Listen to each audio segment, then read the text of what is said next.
بسم الله الرحمن الرحيم. اللهم صل على محمد وعلى इंटरमीडिएट सेकेंड ईयर के उर्दू के स्टूडेंट्स, उनकी आसानी के लिए ये वीडियोस तैयार किए गए हैं और सारे वीडियोस की लिंक इस वीडियो के डिस्क्रिप्शन में मौजूद है। अगर आप ये सारे वीडियोस देखेंगे, ये सारे वीडियोस बिट वाइज है, यानी फाइनल एग्जाम में आपको टोटल 16 बिट आएंगे। तो 16 बिट पूरे बिट वाइज 16 वीडियोस तैयार किए गए हैं और सारे वीडियोस की लिंक इस वीडियो के डिस्क्रिप्शन में मौजूद है। आप पूरे वीडियोस देख सकते हैं। लेकिन इतनी बात याद रखें, ये बोर्ड ऑफ एपी के है। ये एपी आंध्र प्रदेश के वीडियोस है, ये वहां के सिलेबस के हैं।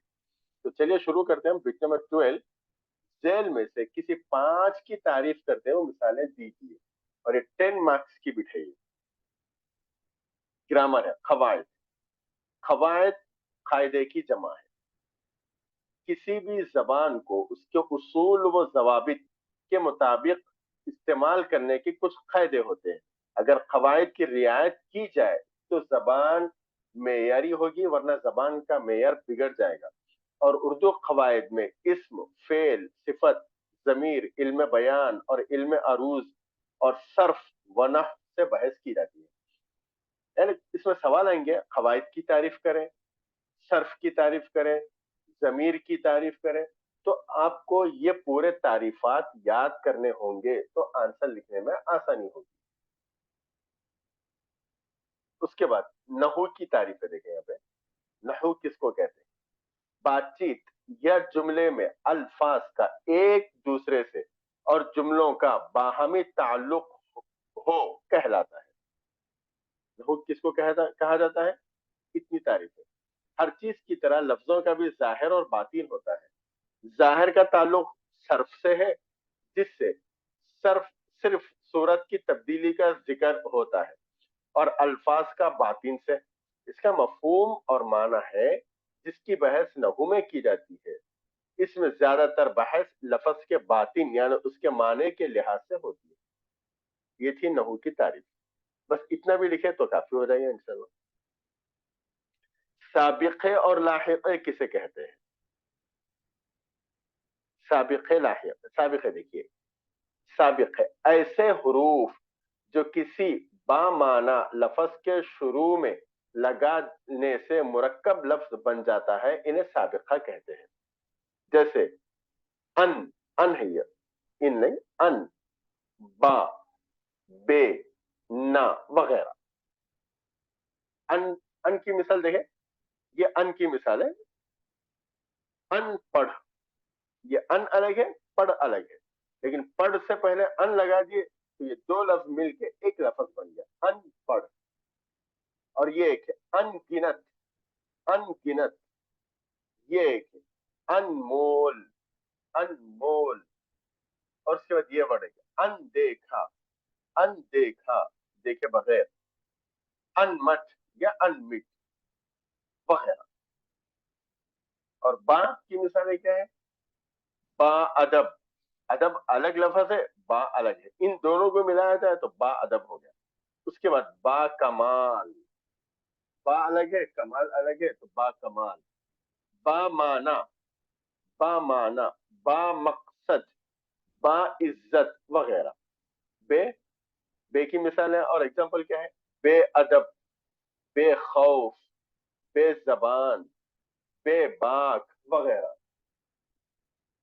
ना की मिसाल है ना समझ, नादां, ना पाक, ना लायक, ना कारा वगैरह।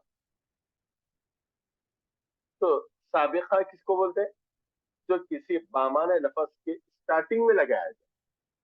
पढ़ एक वर्ड है, उसके स्टार्टिंग में अन लगा दिया, तो इसको बोलते हैं साबिका, साबिक़े। उसके बाद देखिए मिसाल तारीफ है लाहिक़े। लाहिक़े किसे कहते हैं? वो हर्फ जो किसी बामाना लफ्ज के बाद लगाए जाते हैं, जैसे दार है, मंद है, आन है, नाक है वगैरह।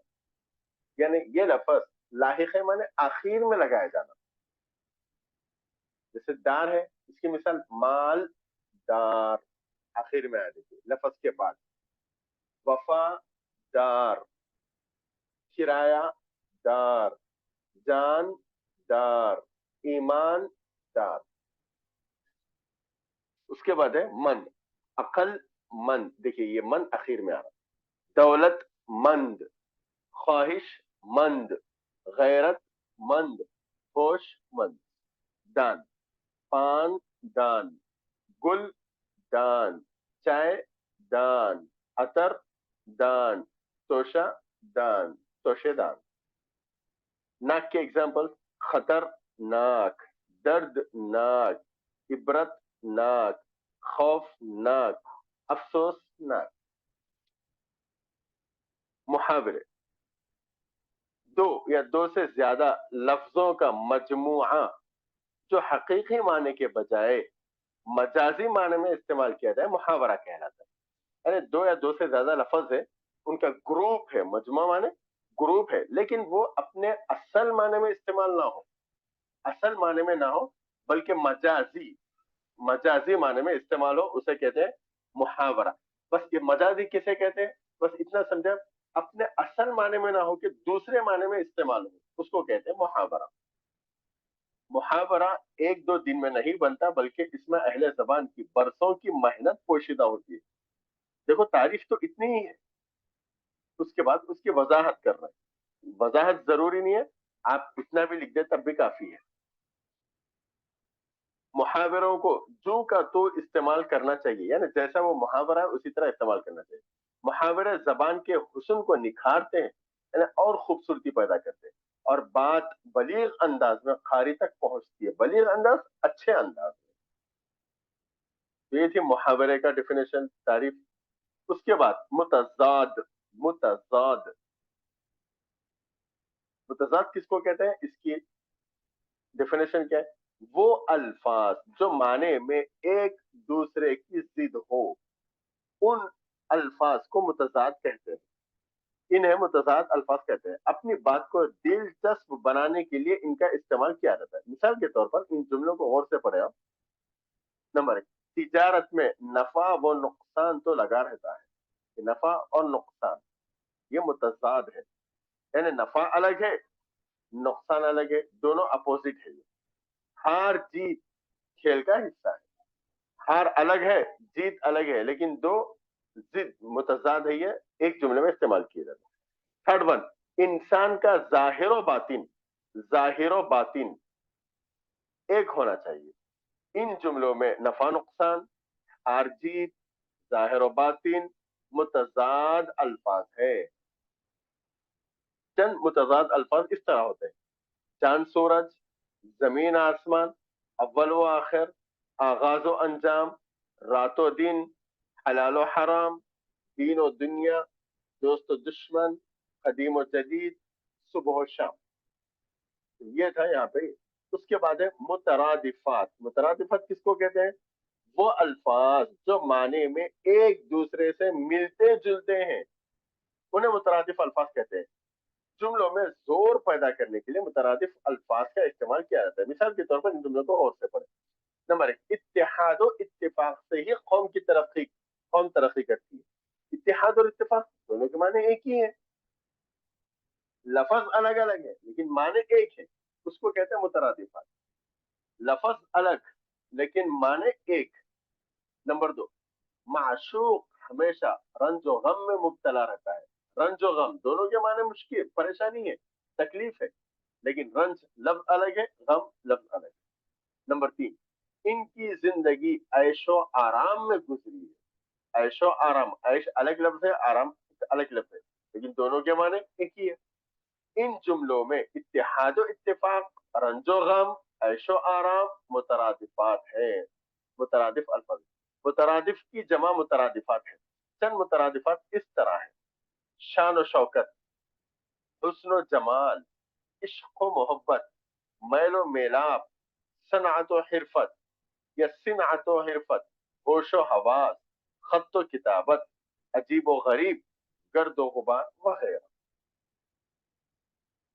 उसके बाद हर्फ की तारीफ और उसके अक़साम।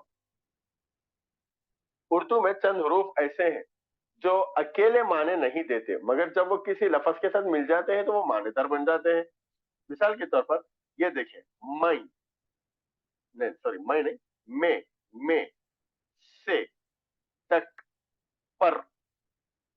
ان حروف کے الگ سے کچھ معنی نہیں ہے، مگر ان الفاظ کو دیکھیں گھر میں، کتاب سے، کالج سے، درخت پر.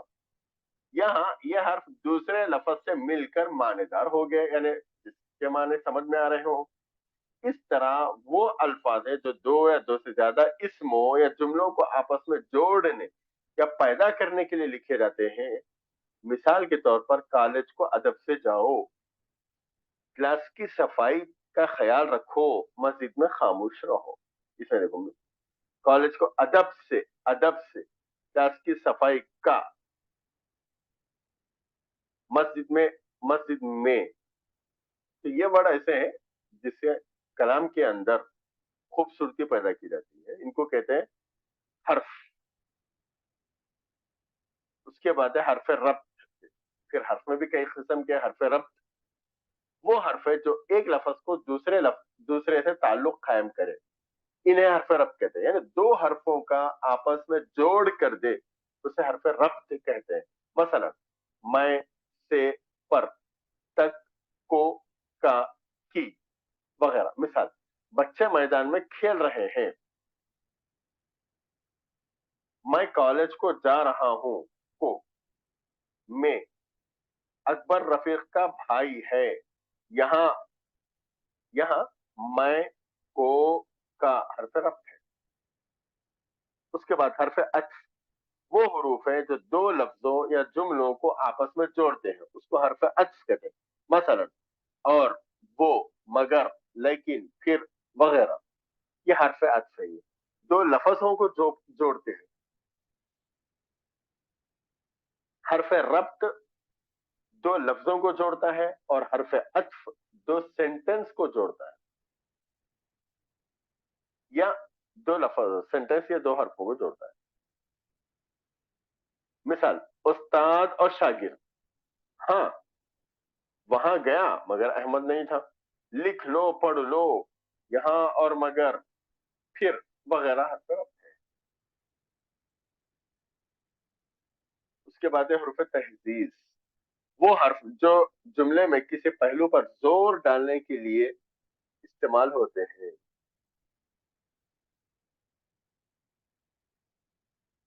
زور ڈالنے یا تائید پیدا کرنے کے لیے استعمال ہوتے ہیں. انہیں حرف تخصیص کہتے ہیں. حرف تخصیص. مثلا بھی، ہی، ہر وغیرہ. مثال، میں نے کالج کا منہ بھی نہیں دیکھا، تھوڑے ہی دنوں میں ملک کا منظر بدل جائے گا. ہر لڑکا اس بات سے واقف ہے. یہاں بھی ہے، یہاں بھی حرف تحقیق. اس کے بعد حروف فجائیہ یا فجائیہ. وہ حروف جو جملے میں خوشی یا غم یا حیرت کے جذبات کو ظاہر کریں، انہیں حرف فجائیہ کہتے ہیں. مثلا ارے، واہ، آہ، واہ وغیرہ. مثال، ارے، اب تک تم یہی ہو، واہ کیا بات ہے، آہ یہ کیا ہو گیا. ان جملوں میں ارے، واہ، آہ حرف فجائیہ ہے. حرف فجائی کے بعد یہ علامت لگائی جاتی ہے. رموز و اوقاف. رموز رمز کی جمع ہے جس کے معنی اشارہ یا علامت کے ہیں. اوقاف وقت کی جمع ہے جس کے معنی میں شہر کے ہیں. وہ خاص علامتیں جو عبارت کو صحیح طور پر پڑھنے کے لیے ضروری ہوتی ہے، انہیں رموز و اوقاف کہتے ہیں. ان علامتوں سے ہمیں پتا چلتا ہے کہ کہاں رکنا ہے اور کہاں کتنا رکنا ہے. اس سے یہ فائدہ ہے کہ سننے والے کو بات اچھی طرح سمجھ میں آتی ہے اور پڑھنے والا سکون محسوس کرتا ہے. اس کے بعد دیکھیے ختمہ یا خط فاصل، فل اسٹاپ. اس کی علامت یہ ہے، یہاں علامت کسی بھی جملے کے مکمل ہونے پر استعمال کی جاتی ہے. اس کو ختمہ کہتے ہیں. انگریزی محققات کے استعمال کے بعد بھی ختمہ استعمال کیا جاتا ہے. مثلا آج چھٹی کا دن ہے، یہاں پہ آپشن ہے. CBI तीनों में अलग अलग, CID तीनों को अलग अलग। नंबर 2 सक्ता, इसकी अलामत ये है किसी एक लफ्ज या फकरे के बाद थोड़ा ठहरने के लिए, शहर नहीं है, थोड़ा ठहरने के लिए जो अलामत इस्तेमाल की जाती है उसे सक्ता कहते हैं। मसलन जबान ख्यालात के इजहार का बेहतरीन जरिया। प्रिंसिपल असातिदा व तलबा को चाहिए कि वक्त की पाबंदी करें। अजला करनूल, कड़पा, चित्तूर और अनंतपुर को रॉयल सीमा कहा जाता है।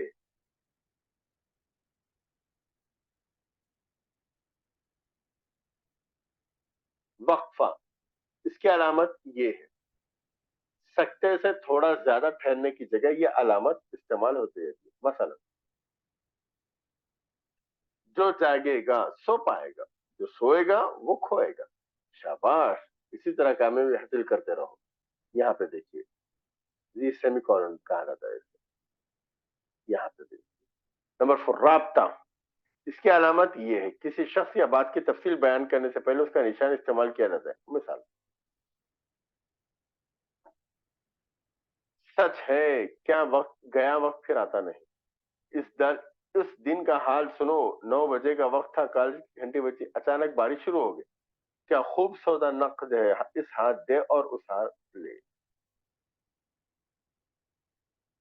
और एक सवाल है, सवालिया निशान, सवालिया निशान है क्वेश्चन मार्क, इसकी अलामत है सवालिया लहजे के इजहार के लिए जुमले के आखिर में जो निशान लगाया जाता है उसे सवालिया निशान कहा जाता है।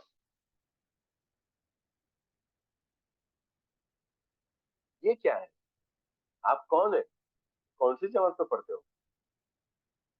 कौसैन, इसकी अलामत ये है दौरान मजमून किसी एक इबारत का जिक्र करना जिसका ताल्लुक मजमून से नहीं है उसे कौसैन में लिखा जाता है। दूसरी जबान के अल्फाज के लिए भी कौसैन का इस्तेमाल किया जाता है। मसलन रशीद जो करेक्टर रहीम के भाई है, ये देखिए कौसैन में, बहुत बड़े हकीम है। इंडिया जो कि दिल्ली में है, कौसैन का इस्तेमाल एहतियात से करना चाहिए। इसका बेजा वक्त इस्तेमाल करें तो बेरब बना देता है, जिससे पढ़ने में दिक्कत पैदा होती है। वावैन, इसकी अलामत ये है मजमून में जहां इक्तबास या किसी की बात को इसी अल्फाज में तहरीर करना हो तो बात के शुरू और आखिर में वावेन का इस्तेमाल किया जाता है। मिसाल हमारे नबी सल्लल्लाहु अलैहि वसल्लम का फरमान है इल्म हासिल करो चाहे तुम्हें चीन जाना पड़े। प्रिंसिपल साहब का कहना है कि हर तालिब इल्म को वक्त की पाबंदी करना चाहिए। नंबर 7 सुजाइया, इसकी अलामत ये है इबारत में जहां मुख्तलिफ जज्बात, खुशी, गम, हैरत, इस्तेजाब या ताज्जुब, अफसोस वगैरह के इजहार के लिए जो लफ्ज इस्तेमाल किया जाता है उसे फुजाइया कहते हैं। इसके इस्तेमाल उसके बाद ये अलामत इस्तेमाल की जाती है। मिसाल उफ़ कितनी सख्त गर्मी है, माशाअल्लाह आज तो बहुत लोग आ गए, अफसोस मैं उस वक्त मौजूद न था। तो ये थी आपकी बिट नंबर 12 जिसमें ग्रामर के कुछ हिस्से आएंगे और ये हिस्से आपको ज़बानी याद करना है। अस्सलाम वालेकुम व रहमतुल्लाहि व बरकातहू।